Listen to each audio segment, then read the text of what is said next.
এই মুক্তির জন্য দুইবার স্বাধীনতা হয়েছে, কিন্তু একবারও মুক্তি আসে নাই। আমরা এই দেশের শ্রমিক কৃষক মানুষের মুক্তি চাই, এখনও মুক্তি আসেনি। সংস্কার তো চাচ্ছি, এবং আমরা বহু নির্বাচন স্বাধীনের পরে দেখছি। এই নির্বাচন যদি হয় তাহলে মানুষ জনগণ ভোট দেয়, কিন্তু নেতারা লাভবান হয়। এই রাষ্ট্র ব্যবস্থাকে তারা ব্যবহার করি হাজার হাজার কোটি টাকা নেতারা বানিয়েছে, ব্যবসায়ীরা বানিয়েছে, কিন্তু এই দেশের সাধারণ মানুষ ভোট দিয়ে কোনো লাভ হয় নাই। তো এইবারের যে নির্বাচনটা 13তম হবে।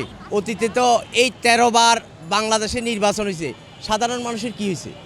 আজকে এই ব্যবস্থাকে টিকিয়ে রেখেছে একমাত্র শ্রমিক হলো এখানে 90% শ্রমিক।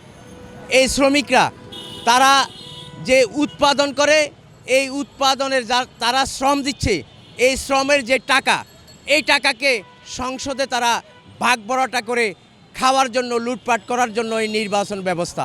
এই নির্বাচন আমরা চাই না।